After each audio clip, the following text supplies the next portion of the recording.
कमाल की बात है, लेकिन रैपिड फायर में 100% लोगों का जवाब आना चाहिए। ठीक है, दिखना चाहिए कि आप ही टॉपर हैं।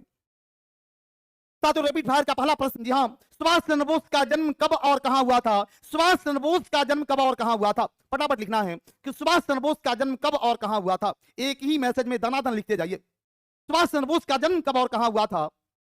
सर, इनका जन्म हुआ था कब? 23 जनवरी 1897 को। कब?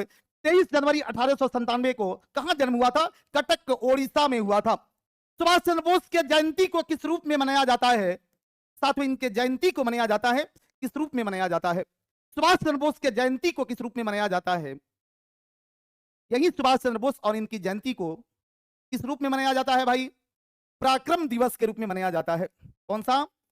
पराक्रम दिवस के रूप में मनाया जाता है। सुभाष चंद्र बोस की जयंती को पराक्रम दिवस के रूप में मनाया जाता है। सबका ठीक है? साथियों, सुभाष चंद्र बोस से किस वर्ष आईसीएस की परीक्षा पास किए थे और किस रैंक से पास किए थे? किस वर्ष आईसीएस की परीक्षा पास किए थे और उनका रैंक कौन सा था? लिखते जाना है कि उनका रैंक कौन सा था। सुभाष चंद्र बोस 1920 में आईसीएस की परीक्षा पास किए।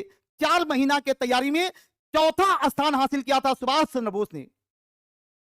महात्मा गांधी को राष्ट्रपिता किसने कहा था? सुभाष चंद्र बोस ने। किसने? सुभाष चंद्र बोस ने। साथियों, सुभाष चंद्र बोस 1938 से हरिपुरा अधिवेशन की अध्यक्षता किए। हरिपुरा अधिवेशन की अध्यक्षता किए। यहीं पर राष्ट्रीय योजना समिति का गठन किया था सुभाष चंद्र बोस ने। पंडित जवाहरलाल नेहरू को अध्यक्ष बनाया गया था। 1939 में मध्य प्रदेश के त्रिपुरी में महात्मा गांधी के समर्थित उम्मीदवार पटाभी सीतारामैया को पराजित किए। साथियों, इस पराजय को महात्मा गांधी ने अपनी पराजय कहा तो सुभाष चंद्र बोस ने अध्यक्ष पद से इस्तीफा लिख दिया। चले गए कलकत्ता। कलकत्ता में सुभाष चंद्र बोस ने फॉरवर्ड ब्लॉक की स्थापना की। कब की थी? आप कमेंट सेक्शन में लिखिएगा। कलकत्ता में उन्होंने, सुभाष चंद्र बोस ने फॉरवर्ड ब्लॉक की स्थापना कब की थी? बहुत बढ़िया, कुछ लोग एकदम फुल जज्बे के साथ है। सैल्यूट है आप सभी विद्यार्थियों का कि आप भी मेरे तरह एनर्जेटिक रहते हैं और कमेंट सेक्शन में धमाल मचाए रहते हैं।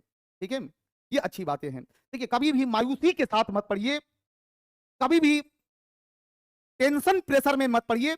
हमेशा मन दिल को शांत रख के एनर्जेटिक मोड को बनाए रखिए।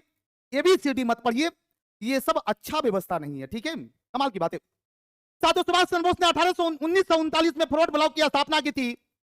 इनके घर में इनको नजरबंद किया गया। तो क्या आप बताएंगे कि बिहार के किस स्टेशन से इन्होंने ट्रेन पकड़कर पेशावर गए थे? बिहार के किस स्टेशन से ट्रेन पकड़ के एक बीमा एजेंट के रूप में पेशावर गए थे? कमेंट सेक्शन में उस स्टेशन का नाम लिखिएगा, क्योंकि बीपीएससी पूछ चुका है कि बिहार के किस स्टेशन से सुभाष चंद्र बोस ट्रेन पकड़ के पेशावर के लिए निकले थे। स्टेशन का नाम क्या था? स्टेशन का नाम बता देना भाई। सर, स्टेशन का नाम था बोडो। किस स्टेशन से? बोडो स्टेशन से ट्रेन पकड़े थे। जहां से पेशावर होते हुए जर्मनी पहुंच गए, वहीं पर हिटलर ने नेताजी का उपाधि दिया था। नेताजी का उपाधि दिया था। चलिए आगे फिर नेक्स्ट प्रश्न को देख लेते हैं। सर, 1756 में स्थानीय शासक सिराजुद्दौला ने अंग्रेजों से कौन